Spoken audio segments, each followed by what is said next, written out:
자, 오늘은 교계사 35번째 시간입니다.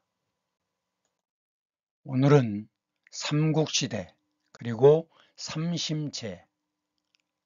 삼심제도죠. 그리고 상민에 대해서 할 텐데 이 제도라고 하는 것은 영어로는 시스템이란 뜻입니다. 법이나 관습에 의하여 세워진 모든 사회적 약속의 체계, 이것을 제도라고 합니다. 그 다음에 상민에서 상은 일상생활할 때처럼 늘 평범한 그런 뜻이에요. 그러니까 보통 사람들이란 뜻인 거죠. 삼국시대라고 하는 것은 보통 고구려, 신라, 백제를 가리키는 말인데 이 삼국시대를 하기 전에 그럼 그 이전에는 한반도에는 어떤 역사가 있었느냐 하는 것을 대충 설명하려고 합니다. 우선 기록상에는 가장 오래된 나라가 고조선입니다. 사실은 이 당시 사람들은 고조선이라고 하지 않았죠. 다만 이성계의 조선이 만들어지면서 이 이성계의 조선과 구별하기 위해서 그 단군 신화와 관련되어 있는 그 나라를 옛고자를 써서 고조선이라고 얘기하는 겁니다. 이 고조선의 첫 번째 수도는 아사달이었다고 하는데 아사는 아침이란 뜻입니다. 달이라고 하는 것은 땅이란 뜻이에요. 지금도 일본어 명칭에는 아사라는 게 많이 들어갑니다. 그래서 조일신문의 경우에는 아사히 이렇게 얘기하는 거죠. 그리고 여러분들이 알고 있는 것처럼 아사달, 아사녀가 있잖아요. 이 둘은 바위를 타고 일본에 가서 왕이 되었던 거죠. 이 아사라는 거, 아침이라고 하는 것은 즉 밝다란 뜻입니다. 밝다. 달은 옛날엔 이렇게 표기했죠. 이 달은 땅이란 뜻이에요. 햇볕이 드는 곳을 뭐라고 하죠? 양달. 그늘이 진 곳을 응달이라고 하죠. 땅이란 뜻입니다. 그럼 조선의 뜻은 뭐냐?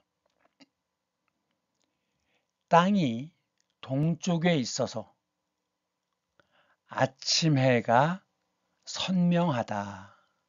즉 햇빛이 잘 드는 땅이란 뜻인 겁니다. 아침이 선명하다. 그래서 조선이란 이름이 만들어진 겁니다. 그 조선은 결국은 아사달 또는 박달과 같은 것인데 이것을 한자로 표기하다 보니까 이렇게 쓰는 거죠. 그래서 배달의 민족이라고 얘기하는데 이거 있죠? 배민. 이것도 이제 배달의 민족 아니냐 사람들이 이렇게 생각하는데 아니죠. 배달의 민족이라고 할 때는 왼쪽에 사람인이 들어갔지만 배달의 민족 할 때 이 배는 수배, 택배라고 할 때 전달해 주다란 뜻이에요. 그래서 배민은 전달해 주는 거죠. 소위 딜리버리라는 겁니다. 그래서 이 배달과 이 배달은 동음이의어다. 그 고조선의 주요한 특징이 뭐냐? 남아있는 유물 중에 고인돌이 있고 비파용 동검이 있는데 자, 이런 것들이 고인돌이죠. 고인돌도 이제 여러 가지 종류가 있죠. 그럼 왜 고인돌이냐? 고이다라고 하는 것은 물이 고이다. 한쪽으로 모이는 것이란 뜻 또는 받치다라는 뜻이 있습니다. 책상 한쪽 다리가 짧아서 그 다리를 괴죠. 괴다, 고이다, 받치다란 뜻이에요. 그래서 이렇게 받쳐놓은 것 위에 덮개돌을 얹었기 때문에 이런 것을 고인돌이라고 하는 겁니다. 그 다음 비파형 동검은 뭐냐? 우선 청동기 시대에서 그 동은 구리를 기본으로 하고 거기에 주석을 섞거나 아연을 섞거나 납을 섞어서 합금을 하는 것입니다. 왜냐? 구리 자체는 너무 물러요. 그렇기 때문에 주석, 아연 같은 걸 섞어서 만든 것이 청동이고 그 청동을 만든 검이기 때문에 동검이라고 합니다. 왜 비파형이라고 하느냐? 지금 여기 보시면 배가 불룩하죠.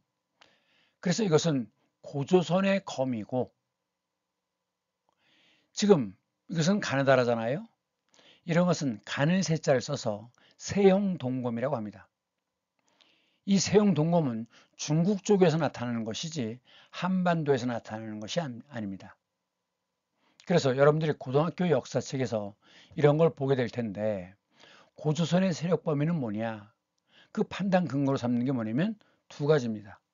하나는 비파형 동검, 비파형 동검의 분포 지역. 또 하나는 고인돌의 분포 지역. 그래서 이 두 가지 고인돌, 물론 덜어 이쪽 순창 지역에서도 고인돌이 나타나죠. 이것은 고조선의 영역이거나 고조선의 영향이라고 봐야 되는 거죠. 그래서 고조선의 특징은 고인돌과 비파형 동검 두 가지다라는 사실을 기억해야 합니다. 이 비파형 동검은 시베리아계에서 쓰는 건데, 즉 바이칼 호수에서부터 동쪽으로 이동하면서 나타나는 것인데 중국에서는 우리 민족을 뭐라고 불렀느냐? 동이라고 불렀습니다. 동쪽에 있는 이인데 이 이는 중국 애들은 자기만 문화민족이고 나머지는 다 야만인, 오랑캐라고 했죠. 그래서 이것은 오랑캐이라고 읽는데 그러면 동쪽 지역, 중국 동쪽 지역의 특징이 뭐냐? 유목문화의 영향이 있기 때문에 말을 타고 다닙니다. 그러면서 기마민족에게 중요한 건 활이죠, 활. 그래서 이 이자는 큰 대자에 활궁자를 합한 것입니다.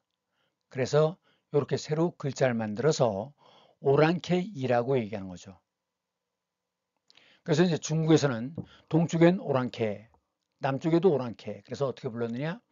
동이, 남만, 서융, 북적 다 오랑캐라는 뜻입니다. 동서남북에 있는 오랑캐다. 그런 뜻이에요. 그러면 이 기록은 어디에서 나오느냐? 가장 오래된 기록이 삼국유사인데 고려 말이죠. 삼국유사. 거기에 이제 단군에 관한 이야기가 나옵니다. 단군은 요임금이 즉위한 지 50년이 되는 해에 요임금이 누구죠? 중국 삼황 5제 중에 5명의 제 5제 중에 요임금이 들어갑니다. 그래서 요임금, 이 임금이 된 지 왕의 자리에 오른 지 50년이 되던 해에 평양성에 도읍을 정하였다. 즉 평양, 이게 이제 고조선의 중심이라는 거죠.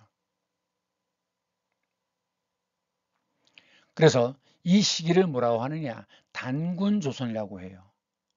이것이 이제 나중에 중국 세력이 몰려오면서 위만조선이 등장하는데 이 위만조선과 구분하기 위해서 단군조선이라고 얘기합니다. 그럼 이때가 언제냐? 기원전 2333년 전이에요. 그래서 이것을 우리 민족은 단군의 후손이라고 믿기 때문에 단군의 평양성에 도읍을 했던 이 시기부터 날짜를 따지는 거죠.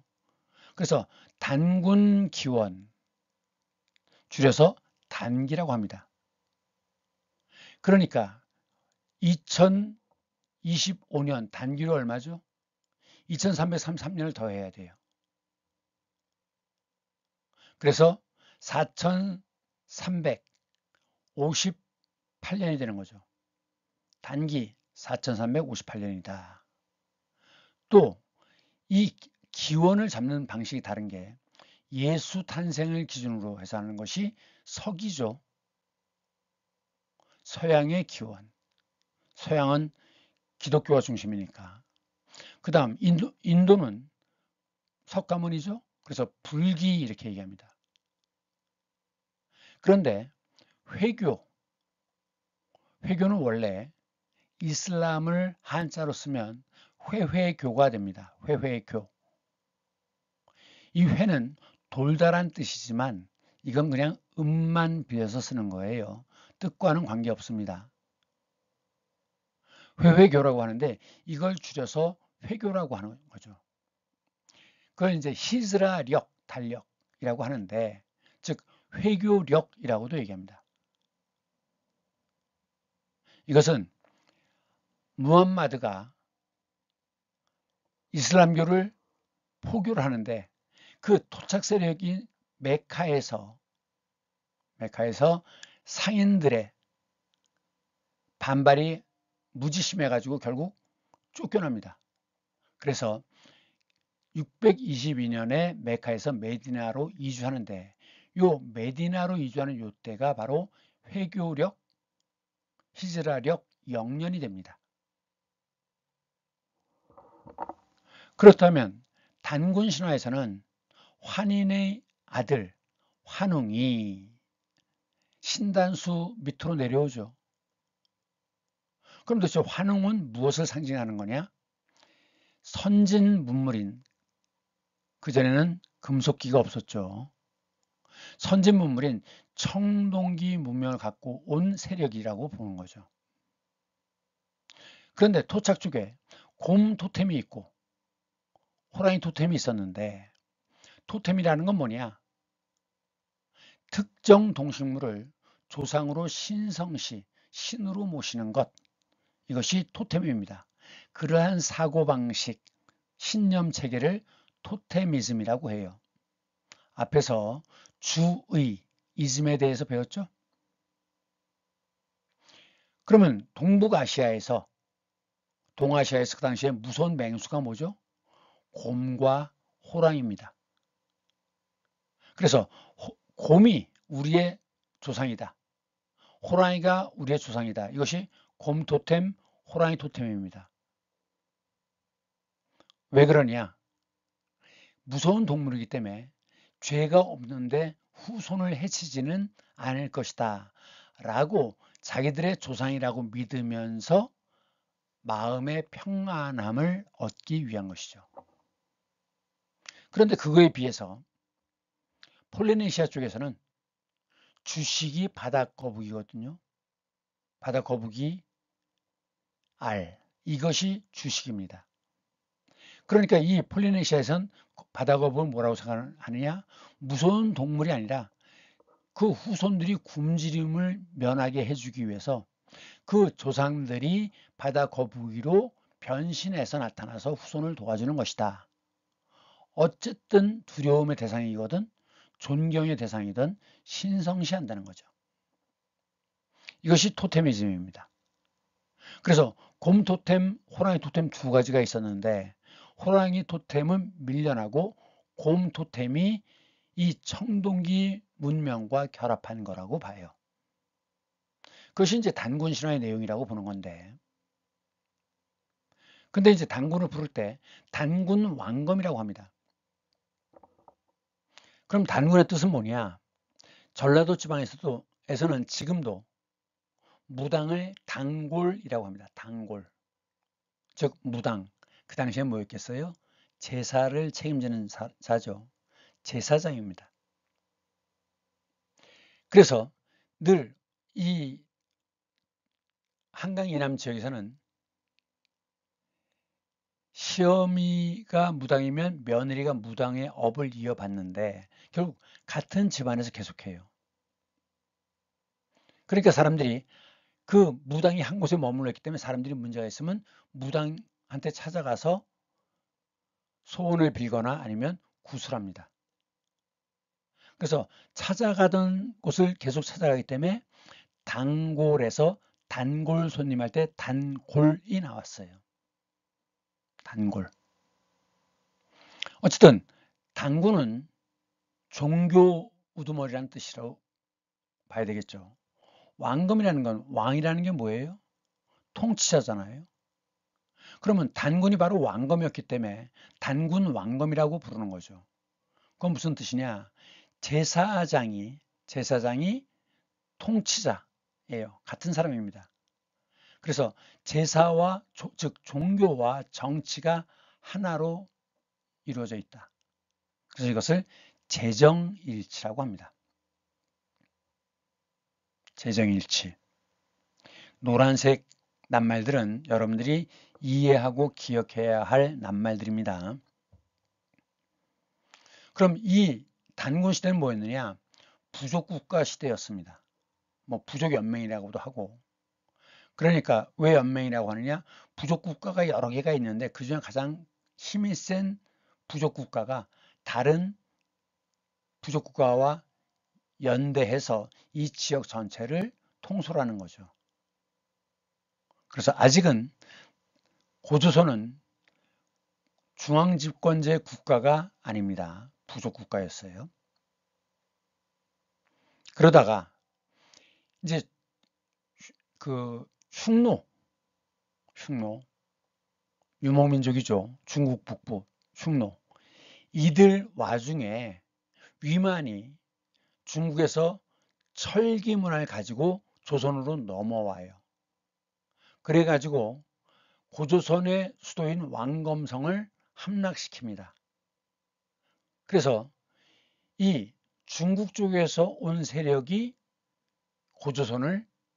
조선을 지배하는 것이죠. 이 시대를 위만조선이라고 합니다. 이때는 중국의 북방민족은 흉노족이었어요. 그러면서 중국은 그 당시에 한나라였죠. 이 북부에, 한강 북부에 한사군을 설치합니다. 4개의 말하자면 총독부 같은 거죠. 그런 걸 세워요. 자, 요건 중국이란 뜻입니다.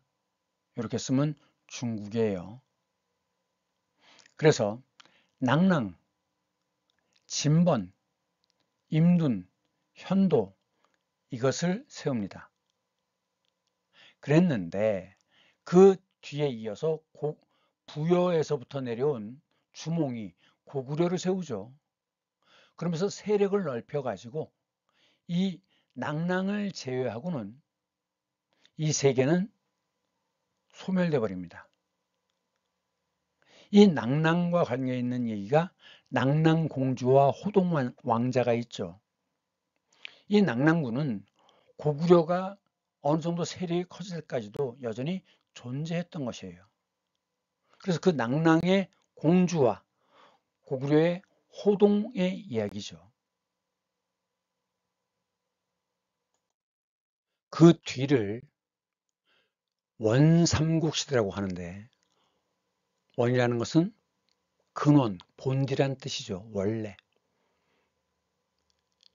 이것이 이제 이 시기, 기원후 1세기 그 정도 시기가 바로 원삼국시대인데 고구려가 강성해지면서 여전히 한사군 중에 낭랑군은 남아있는데 이 밑에는 마한, 변한, 진한으로 얘기하지만 이것도 다 연합국가들입니다. 부족 연맹의 국가들이에요. 그래서 여기가 목지, 여기가 사로 이렇게 됩니다. 이 원삼국시대는 고조선은 쇠퇴하고 고구려 위쪽이 부여죠. 부여가 세워지면서 한사군이 쇠퇴하는 시기인데 이때는 청동기가 없어지면서 철기가 주류가 되는 시대입니다. 조금 전에 위만조선에서 위만이 철기를 갖고 왔다 그랬죠. 청동기와 철기는 둘 다 금속기이긴 하지만 청동기와 철기는 서로 비교가 안 됩니다. 청동기는 칼의 경우에도 청동기는 찌를 수만 있지 벨 수는 없어요. 왜? 무르기 때문에. 그런데 철기는 찌를 수도 있고 벨 수도 있습니다. 이 철기가 왜 중요하냐? 농사가 잘 되려면 땅을 깊게 파야 되거든요. 왜 깊게 파야 되느냐? 그 전에 작물이 뿌리를 내려서 여기에 있는 양분을 다 빨아먹었기 때문에 지금 영양분 있는 부분은 땅 위에 있는 시체 썩은 거, 뭐 낙엽 더미 이런 것들이 오히려 위쪽이 양분이 많아요. 그래서 깊게 파줘서 이것이 밑으로 들어가고 밑에 영양분이 없는 흙이 위로 올라와야지만 생산량이 늘어납니다. 그래서 땅을 깊게 파주는 쟁기가 매우 중요한 거예요. 그러니까 청동기는 장식용으로 바뀌고 이것이 중심되는데, 문제는 초기에는 철을 만들어내는 게 매우 비쌌다는 거죠. 그래서 지배 계급만 철을 가질 수 있었습니다. 그러면서 이제 벼농사도 발전하죠. 그리고 고인돌은, 조금 전에 봤던 고인돌 있죠? 이게 덧널 무덤으로 바뀝니다. 널이라는 건 관이에요. 덧은 덧니처럼 하나 더 있는 겁니다. 근데 그 하나 더 있는 게 뭘로 되어 있느냐? 돌로 되어 있어요. 무슨 얘기냐면, 관이 있으면 그 관을 돌로 쌉니다. 그러면 다시 흙을 메꾸고 다시 그 위를 돌로 덮어요. 이것이 덧널 무덤입니다. 그러니까 덧널은 관이 두 개란 뜻이에요. 관이 두 개. 이것을 석관묘라고 합니다. 이 곽이 널곽자예요. 덧널, 곽. 그런데 이때는 어떤 시대냐? 중국 북방에서는 흉노가 소멸되고 그 뒤를 이어서 흉노 중에 한 부족이 살아남아 가지고 돌궐 시대가 됩니다. 돌궐. 이 돌궐이 뭐냐? 투르키예가 되는 겁니다. 돌궐. 한나라의 공격으로 동돌궐은 중국으로 속혀버리고 서돌궐은 계속 서쪽으로 초원을 따라서 이동해요. 그래가지고 지금의 카자흐스탄, 우즈베키스탄, 그 다음에 투르키스탄 여기까지 가서 있다가 그 중에 일부가 아랄해 밑으로 해서 이제 그 터키 쪽으로 넘어가게 되는 겁니다. 그래서 세운 나라가 셀축 터키. 셀축 터키가 멸망하고 나서 세워진 나라가 오스만 터키죠. 그래서 터키 사람들은 역사 시간에 그걸 배운대요. 고구려와, 즉 한국과 고려, 꼬레아와 우리는 형제의 나라다. 왜? 앞에서 보신 것처럼 중국이 고구려를 공격하려고 할 때 고구려 사신이 우즈베키스탄 쪽으로 넘어갔죠. 그래서 그 중국이 움직이니까 여기서도 움직이는 동작을 좀 해줘라. 그러면 중국이 쉽게 고구려를 치지 못한다. 이런 거죠. 그래서 이제 고구려 사신 복장이 뭐였어요? 조우관을 쓰고 환두대도를 지닌 거였죠. 그래서 이때는 돌궐 시대였다라는 점을 같이 이해해야 됩니다. 그런데 이제 왜 고구려냐? 주몽의 성이 뭡니까? 고주몽입니다. 고주몽. 성이 고시죠. 구려라는 건 땅, 나라란 뜻이래요. 이게 헝가리의 경우는 뭐가 되느냐? 헝가리 할 때 가리가 나라란 뜻이랍니다. 헝은 훈족, 돌궐 중의 일부분이에요. 훈족이라고 있는데 훈의 나라다 그래서 훈가리, 그래갖고 영어로는 헝가리라고 한다는 거죠. 구려, 가리, 이게 다 나라란 뜻이다. 땅, 나라. 그런데 부여의 주몽이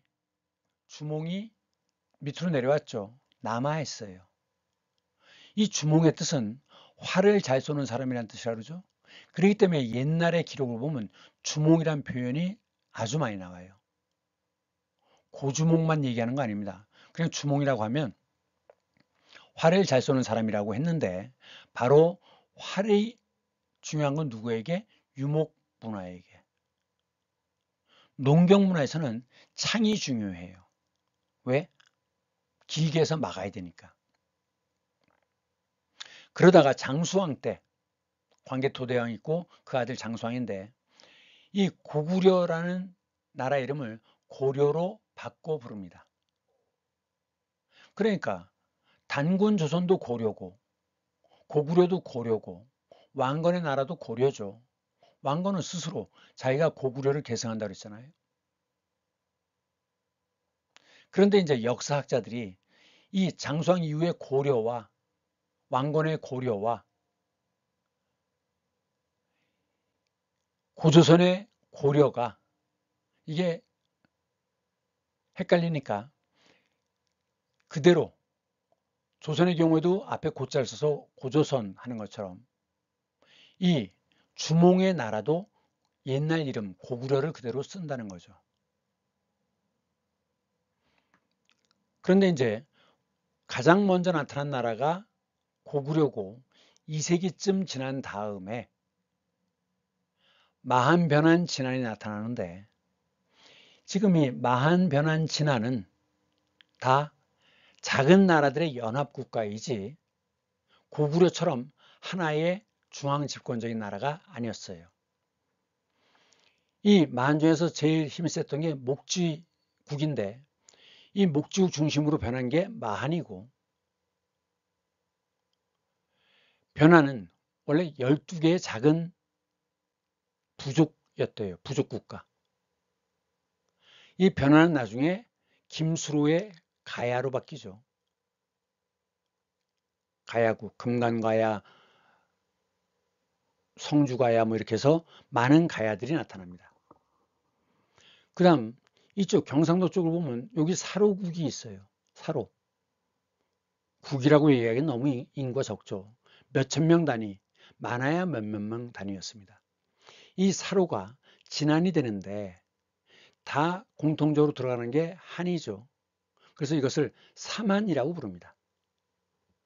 그렇기 때문에 이전에 말씀드린 것처럼 한강을 기준으로 남쪽에서 권력을 잡으면 나라 이름이 한이 되고 북쪽에서 권력을 잡으면 나라 이름이 조선이 된다는 거죠. 그래서 우린 지금 분단이 되어 있잖아요. 남쪽에서는 대한민국이라고 얘기하는 데 비해서 북쪽에서는 조선인민민주주의 공화국이라고 얘기하는 거죠. 한 가지 더. 이건 이렇게 쓰면 한의학 하면 우리나라의 전통의학인데 비해서 한의학 이렇게 쓰면 이것은 중국의 의학을 가리키는 겁니다. 그래서 혼동을 막기 위해서 우리나라의 전통의학은 동의학이라고 부르고 이쪽의 전통의학은 중의학이라고 얘기합니다.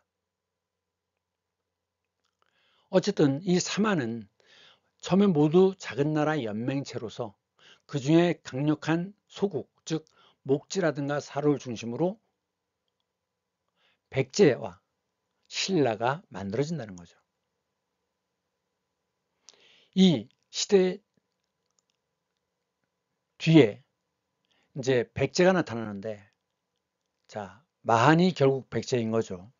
이 백제는 100개의 가문이 혈족이겠죠? 건너왔다는 겁니다. 건널 제자예요. 그래서 이 백제는 어디에서 건너왔을 거라고 보느냐? 이쪽 요동반도 이쪽에서 건너와서 이렇게 왔을 거라고 보는 겁니다. 그러면서 스스로는 부여의 후손이라고 주장했대요. 부여의 후손. 그러니까 이 부여에서 이쪽으로 넘어갔다가 다시 이쪽으로 넘어갔다가 이렇게 넘어온 거로 볼 수 있어요. 그래서 스스로를 남부여라고 이름을 붙였답니다. 남부여.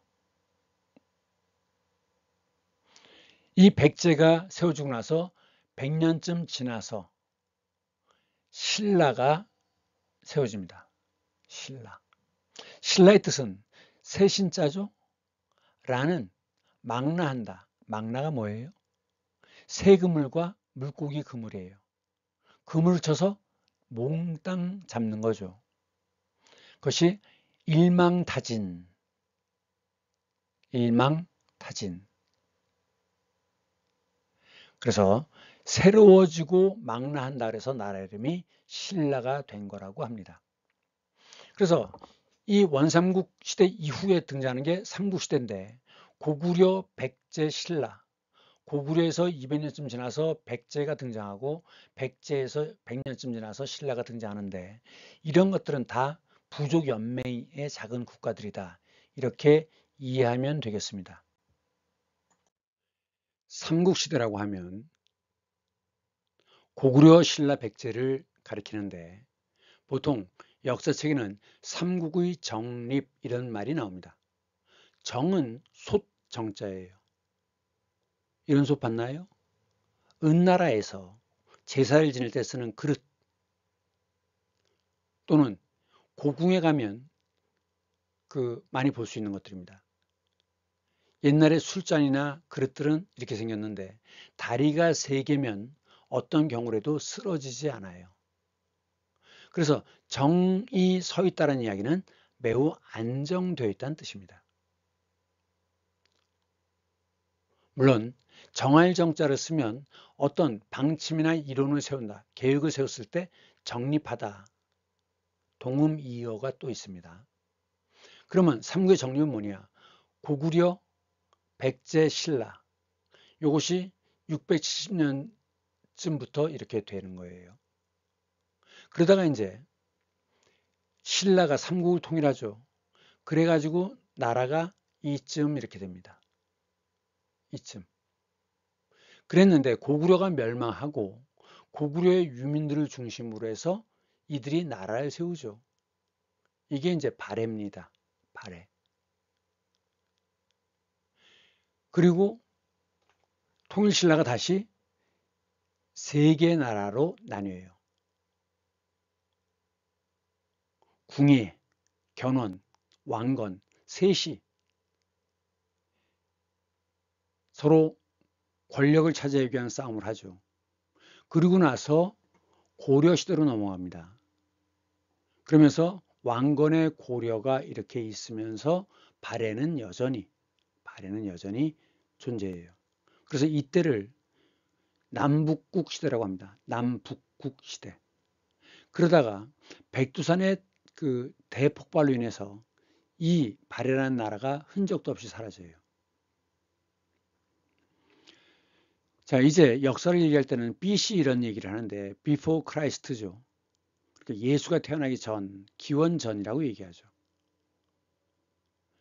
이 삼국은 기원 전 1세기부터 기원 후, 우리가 서기라고 얘기하는 거 AD인데 7세기까지 이것이 삼국이 서로 경쟁하고 발전하던 시기입니다. 그런데 자, 이 AD는 이거는 라틴어입니다. 도미니는 예수를 의미해요. 예를 들면 코바디스 도미네 하면 주여 어디로 가시나이까?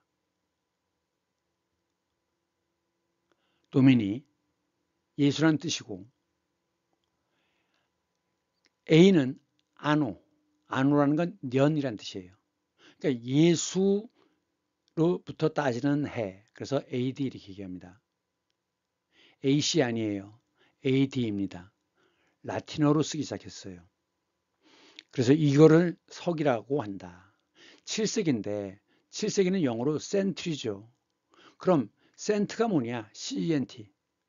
센트는 100분의 1이라는 뜻입니다.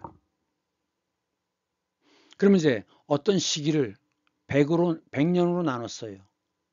그랬을 때 나누기 전에 이것을 센츄리라고 합니다. 100년, 세기. 이왕 나왔으니까 봅시다. 밀리미터라고 하죠. 밀리는 무슨 뜻이냐? 밀리 앞에 M은 1000분의 1이에요. 미터의 1000분의 1.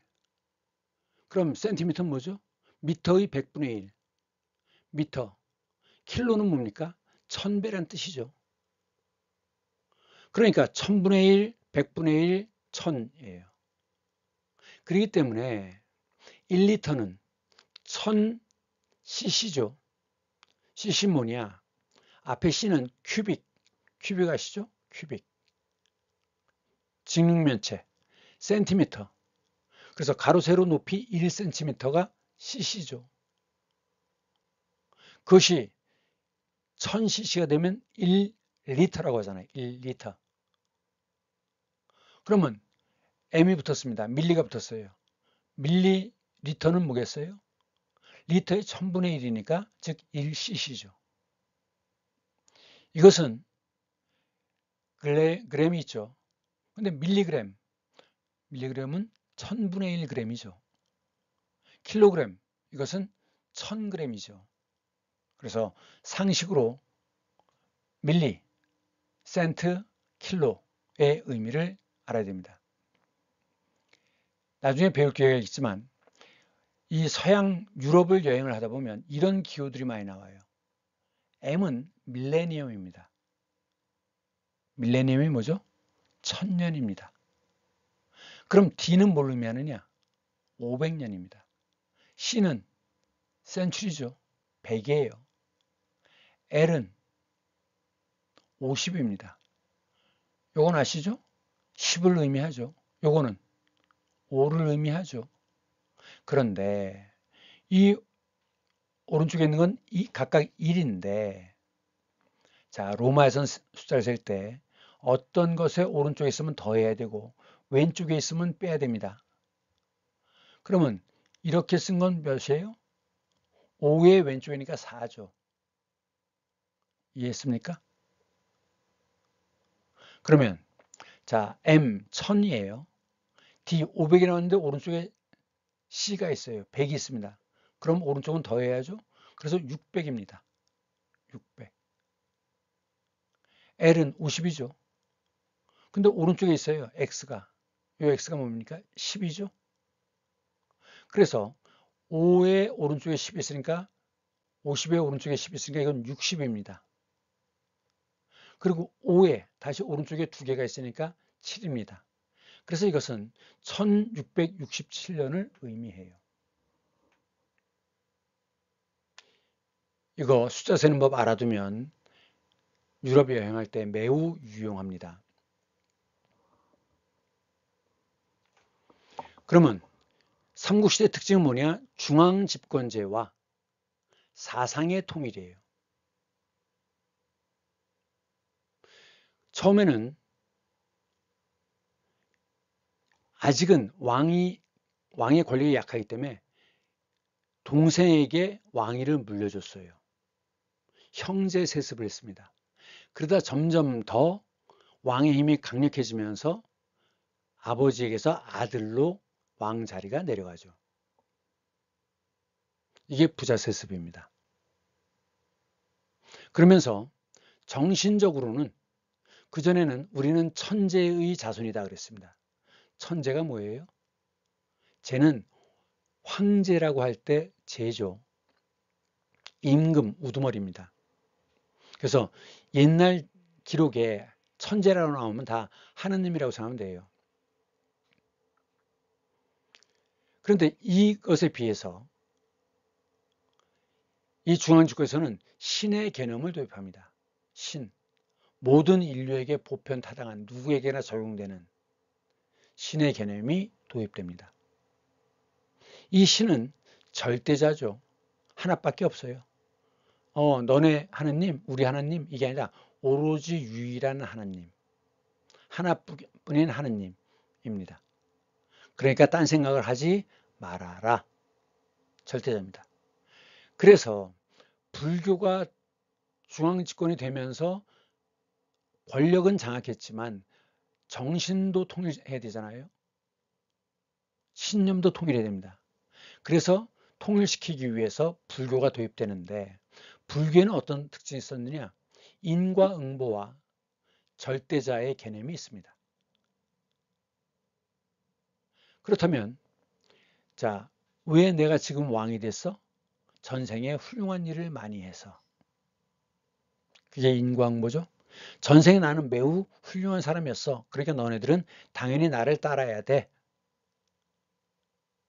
그러면서 왕의 권력을 더욱더 강하게 만들 수가 있죠. 그리고 기독교 신자들은 절대로 하나님을 배반하지 못한다고 생각하죠. 즉, 하나님과 동일시되는 왕을 배신할 수 없는 겁니다. 그래서 우리는 하나님, 후손이야 하는 것보다도 이 신의 후손이야라고 하는 것이 훨씬 강력한 거죠. 그래서 서로 앞다투어 이 불교를 도입하는데 고구려가 제일 먼저 도입합니다. 그 다음 백제, 그리고 그 다음 늦게 한참 뒤에야 신라가 받아들입니다. 신라는 이 사고방식 때문에 불교를 도입하는데 매우 진통이 컸어요. 그래서 결국 2차 돈이 자기 목을 쳐서 그 피가 뿜어나와야 되는데 꼭 꽃잎이 흩날렸다. 그것이 뭐예요? 절대자의 위력이죠. 그래서 신라는 비로소 불교를 도입하게 되었다라는 겁니다. 그런데 여기서 백제는 매우 중요하죠. 이 당시에는 일본은 백제의 문물을 많이 받아들였는데 그 당시 쇼토쿠 태자라고 합니다. 이 태자라고 하는 것은 황제의 뒤를 이을 사람이 태자죠. 왕의 뒤를 이을 사람은 세자입니다. 세자. 결국 세자라든가 태자라고 하는 것은 중앙 집권제임을 의미하는 건데 일본이 과연 그 당시에 황제의 나라였나? 아니죠. 하지만 통일신라가 멸망하고 나서 그 왕위를 이어야 했던 그 사람이 절로 떠나버리는데 스님이 되는데 그를 마의 태자라고 합니다. 그러니까 이것은 원래는 황제의 뒤를 이을 자란 뜻이지만 이 당시에는 한 나라에서 서로 멀리 떨어진 나라에서 제일 우두머리였으면 스스로 황제에 해당되는 칭호를 사용하지 않았을까. 몽골의 경우에는 뭐라고 그랬어요? 칸이라고 그랬죠. 칸, 징기스 칸. 그래서 태자라는 낱말 자체에 그렇게 신경 쓸 필요는 없습니다. 다만 이렇게 되었다는 이야기는 중앙집권제였으며 일본의 경우에도 사상을 통일하기 위해서 불교를 열심히 적극적으로 도입하였다라고 보면 되겠습니다. 그리고 서양 이집트에만 피라미드가 있다고 하는데 실제로 그 이집트의 피라미드도 초기에는 이런 식의 계단형 피라미드였어요. 그러던 것이 나중에 더 커지면서 이렇게 세모꼴의 피라미드가 되었다는 사실. 그래서 이건 피라미드의 초기 형태인데 이것은 장수왕의 무덤이 아닐까라고 생각되는데 어쨌든 확실치 않기 때문에 그냥 장군총이라고 부릅니다. 이 지도는 고구려가 가장 강성한 시기에 고구려의 영역을 나타내는 지도입니다. 다음 삼심제도라는 것은 세 번을 심판하는 제도란 뜻이죠. 왜? 재판이 공정해야 되니까. 만약 한 번 재판에서 결정을 해버린다면 구제를 받을 방법이 없죠. 그래서 권리를 구제하기 위한 것이고 또 판사마다 법률을 어떻게 해석하느냐가 다 다를 수가 있습니다. 그래서 1심, 2심에서 법률을 다르게 해석할 수도 있기 때문에 대법원이 존재하는 거예요. 그렇기 때문에 하나의 법률 사건에 대해서 1심, 2심은 사실관계를 확인하는 것이지만 3심 대법원에서는 법 적용이 제대로 됐는지 법률 해석이 제대로 됐는지 옳고 그름만 판단하는 것입니다. 그래서 1, 2심은 사실심이지만 3심은 법률심이에요. 또 한 가지 용어, 1심에서 2심으로 올라갈 때는 항소라고 하고 대법원으로 올라갈 때는 상고라고 합니다. 대법원이 위에 있는 모양이죠. 윗상자 썼습니다. 문제는 이제 기본적인 차이가 뭐냐면 우리나라는 판사가 다 판단하죠. 그런데 보통 미국이나 유럽의 경우에는 배심원 제도가 있습니다. 배심원이 유죄다 무죄다를 판단하고 판사는 그 유죄라면 그 유죄에 해당되는 그 조항이 예를 들면 몇 년을 그러면 감옥살이 시키느냐 하는 것을 해당하는 조항이 무엇이냐를 찾아보는 것이 판사입니다.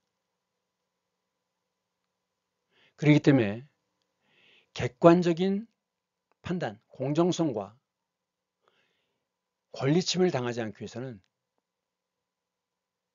배심원 제도가 반드시 필요한데 우리나라는 국민심판제도, 국민배심원 제도를 덜어 도입하는 것이지 꼭 그렇게 하는 게 아닙니다.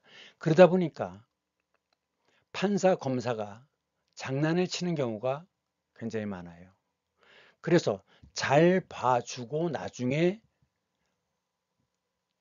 좋은 자리를 받는 그것을 전관예우라고 하는데 그러한 잘못된 관행이 자리를 잡고 있는 겁니다. 한 가지 더, 형사사건과 민사사건은 다르죠. 형사사건은 원고가 있고 피고가 있는데 원고는 피해자고 피고는 가해자입니다. 원은 원래 고소하는 사람이고 피는 당하다는 뜻이죠. 그래서 고소를 당하는 자가 피고인 겁니다. 그럼 이제 어떻게 진행되느냐?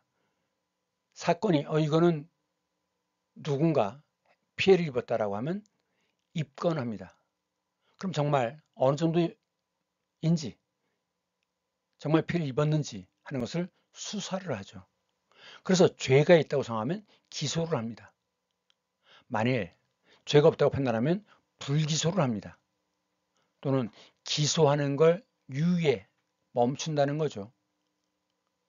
불기소는 아예 안 하는 것이고 유예라는 것은 그래 좀 더 두고 보자, 지금은 안 할게, 이것이 유예입니다. 그럼 이제 기소라면 재판을 하는 거죠. 그래서 1심, 2심, 3심으로 가고 그럼 이제 판결이 어떻게 나오느냐? 징역이나 금고가 나옵니다. 또는 벌금 또는 집행유예가 나오는데 징역과 금고의 차이는 뭐냐? 징역은 낮에 나가서 일을 해야 됩니다. 금고는 나가서 일하지도 못해요. 감방 안에만 갇혀 있는 게 금고입니다. 오히려 이게 더 가혹하다고 그래요. 또는 벌금을 물리죠. 또는 그래 징역 3년에 집행유예 5년, 집행을 감옥에 집어넣는 것을 유예한다, 뒤로 미룬다는 거죠. 그래서 징역 3년, 집행유예 5년이면 5년 동안 다른 죄를 더 이상 저지르지 않으면 그 징역을 집행하지 않는 것입니다. 그래서 집행을 미루기 때문에 집행유예예요. 선고유예는 뭐냐? 마찬가지로 징역 몇 년 이렇게 선고 내리는 것을 일단 멈춘다는 겁니다. 나중에 필요하면 다시 판결할 수 있겠죠. 조선시대는 행정과 대통령과 사법, 대법원장, 즉 도지사와 재판관이 동일했죠. 즉 고을사또가 판단하고 저놈 곤장을 몇 대 때리거라, 이렇게 고을사또는 행정인데 법도 판결을 하고 집행을 합니다. 그래서 지방수령이 1심을 하고 이렇게 하는 거죠. 그 다음에 이제 좀 더 상급 형조나 조선시대 때 6조가 있었죠. 이방, 2조, 호조, 형조 이렇게. 또는 의금부라는 건 왕의 명령을 직접 집행하는 기관입니다. 말하자면 검찰 직할 때 같은 거죠. 그리고 가장 큰 곳이 뭐였어요? 한양이었죠. 한성부라고 불렀는데 그 지금의 서울시장이 한성부윤입니다. 이 상급 단위에서 2심을 해요. 그리고 그냥 집행을 했는데 사형의 경우에는 반드시 3번 이상 심리를 하도록 되어 있습니다. 그러니까 지방수령, 고을사또, 그 다음에 여기에서 그리고 한 번 더 하도록 되어 있어요. 그리고 나서 국왕이 최종적으로 사형을 집행해라 라고 결재를 해줘야지만 되는 겁니다. 제가라고 하는데 제는 결재하다라는 뜻입니다. 그래서 이제 이게 국왕이 결재를 하면 이렇게 사형장으로 끌고 가죠. 그래가지고 활을 귀 뒤로 꼽고 여기 목침이 있어요. 왜? 망나니죠. 망나니가 목을 벨 때 밑에 단단한 게 있어야 목이 잘 베어지잖아요.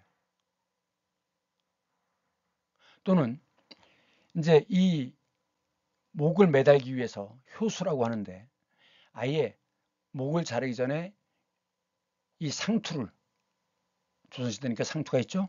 상투를 여기다 끈으로 이렇게 묶어가지고 목을 자른 다음에 줄을 당겨서 이렇게 목을 달았다는 거죠. 이게 효수입니다. 그러면 이 사람을 망난이라고 하는데 아이고 개망난이 그런 뜻이죠. 한자로는 회자수라고 하는데 회는 목을 회자에 오른쪽에 칼도가 들어가서 끈을 회자예요. 그러니까 목을 끊는다는 뜻이죠.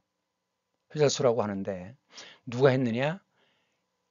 다른 사형수가 아직 사형이 집행되지 않은 사형수나 이런 사형수가 없으면 백정이 망난이를 했다고 합니다. 그 다음 민사소송은 민간끼리의 사건인데 이것을 척지다라고 해요. 척지다. 소송하는 것을 척을 치다라고 하는데 결국 지금도 척지다라고 하면 소송으로 하면 서로 미워하거나 원한을 품게 되잖아요. 그래서 미워하거나 원한을 품을 때 척지다라는 표현을 씁니다. 그럼 민사소송은 어떻게 되느냐? 소송을 제기하고 사실인가 하고 심리합니다. 사실 심리. 그리고 변론을 해요. 내가 옳다, 네가 옳다 하면서 주장을 하면 그 반증을 제출하고 또 그럼 다시 증거를 제출하고 이렇게 하는데 요 마지막에는 법원에서 화해를 조정하고 시도합니다. 그래서 이걸 화의라고 하는데 그게 끝난다면 화의가 안 되면 그 다음에 판사가 판결을 하죠. 이렇게 민사소송은 진행이 됩니다. 다음은 상민입니다. 상은 보통이라는 뜻이에요. 일상. 평범하다라고 할 때 평상. 민은 가진 것이 없고 사회적 지위가 없는 자들이 민이죠. 인은 뭔가 그럴듯한 것을 갖고 있는 사람들이 인이에요. 그래서 예술인이지 예술민이 아닙니다. 그런데 이 상민들을 양반들은 놈자를 붙였죠. 아이고 상놈. 근데 발음 세게 하면 어떻게 됩니까? 쌍놈이 되죠. 그래서 양반들은 평민들을 쌍놈이라고 불렀던 겁니다. 그러면 이들은 또 그럼 가만히 당하고만 있어요? 이 양반들이 어이고 명나라 대국인이시여 하고 우러러니까 이 대국인에다 놈자를 붙이죠. 그래서 대국놈이라고 불렀습니다. 발음을 세게 하면 대국놈이 떼놈이 되죠. 되놈, 떼놈. 그래서 이것은 중국인을 낮춰 부르는 말입니다. 이 글 공부하는 사람들이 산데 이들은 과거 시험에 합격하면 양반이 되는 거죠. 그럼 뭘 받아요? 나라로부터 땅을 받죠. 지주가 됩니다. 그래서 보면 양반이 되려고 하는 이유 갓을 쓰고 긴 담뱃대를 물고 누워가지고 막걸리 한 잔 마시면서 이 농부들은 땀을 뻘뻘 흘리고 있는데 이러고 있는 것입니다. 그런데 이 당시에는 보통 10가마를 수확하면 5가마씩 나눴어요. 그것을 뭐라고 합니까? 반타작이라고 그래요. 자, 이 그림은 김홍도의 타작이라는 제목의 그림입니다. 그래서 이제 1980, 90년대까지도 학교에서는 메타작이 일반적이었죠. 시험 보고 나면 나와 그래가지고 몽둥이로 팼죠. 그래서 그것을 메타작이라고 합니다. 그다음에 그 당시 기간 산업은 중심이 되는 산업은 당연히 농업이죠. 그래서 뭐라고 썼습니까? 농자 천하 지대본이다. 농자는 천하의 근본이니라 이랬습니다. 그 다음에 공업도 있었죠. 수공업자들. 이것이 이제 수공업이 자본이 더 많이 투자되고 발전되면 산업혁명으로 넘어가면서 공장이 되는 거죠. 대량 생산이 되는 겁니다. 그 다음에 상인이 있습니다. 상인은 보상이 있고 부상이 있는데 보라고 하는 건 갓난아기 보, 사람이 들어가면 보호할 보, 옷의가 들어가면 포대기입니다. 애기 없는 포대기를 뭐라고 합니까? 강보라고 합니다. 강보. 자, 책을 싸들고 다니는 옛날엔 책가방이 없었죠? 가방은 일본에서 들어온 겁니다. 가방은 일본어예요. 이렇게 책보에 싸서 들고 다녔습니다. 또는 메고 다녔습니다. 그래서 책보예요. 식탁보, 다 천으로 길게 만든 포대기 이런 겁니다. 그래서 이 보는 보찜 장수입니다. 머리에 지금 뭘 이고 가고 있죠? 보찜 장수예요. 부는 질부자입니다. 언제 집니까? 무거운 걸 질 때. 등짐 장수입니다. 그래서 이 그림은 김웅도의 행상인데 자기 가게 없이 떠돌아다니면서 물건 파는 사람들의 행상이죠. 부부 행상이죠. 그래서 머리에 이고 다니는 이 아내는 보상이고 이 남편은 무거운 걸 지고 다니는 부상은 이 남편은 부상인 겁니다. 자, 지게 보이시죠? 지게. 지게 막대. 이게 지금 오지 그릇인데 진흙을 구워서 만든 거. 오지 그릇 장수예요. 짐을 엄청나게 싣고 다니죠? 무거워요. 그래서 이들이 바로 부상입니다. 왜 장수를 강조했느냐? 장수는 명사입니다. 그런데 장사를 하다라고 할 때 동사로 쓰려면 장수가 아니라 장사입니다. 그래서 오이장수 이리 오시오지만 저는 오이장사를 합니다. 그때는 이제 동작과 관련될 때는 장사라고 불러요. 그 다음 이들이 사는 양반이지만 농공상 이들이 상민입니다. 다시 농공상이 상민이에요. 이들은 조세와 세금을 내야 되고 군대 의무를 집니다. 그 다음 지역 특산물을 바쳐야 돼요. 착취 대상이 됩니다. 그래갖고 비참한 생활을 계속하게 되는데 이게 임진왜란 병자호란이 끝나면서 더 심해져요. 그래서 살아남기 위해서 농촌 공동체가 강화되면서 개와 두레가 발달되는 겁니다. 그런데도 조선 말에는 세도 정치가 점점 심해져 갖고 가혹한 수탈로 밀란이 계속 일어나는데 대표적인 게 홍경래난이죠. 그 사이에도 계속 난이 일어나고 결국 동학농민전쟁으로 크게 터집니다. 그리고 양반 상민 밑에 천민이 있죠. 천민은 노비를 가리키는데 노는 사내종이고 비는 계집종입니다. 산호가 있고 양반집에 달려있는 산호가 있고 관청에 달려있는 관노가 있었습니다. 관기, 관에 달려있는 기생이죠. 이 기녀들도 천민입니다.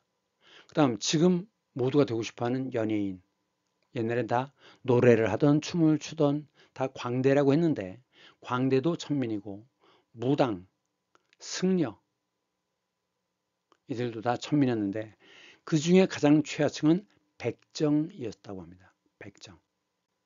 도사를 업으로 삼는 사람들. 오늘은 삼국시대와 삼심제 그리고 상민에 대해서 알아봤습니다. 다음 시간에는 상민에 이어서 신분제도를 조선을 중심으로 좀 더 자세히 알아보겠습니다. 자, 수고 많으셨습니다.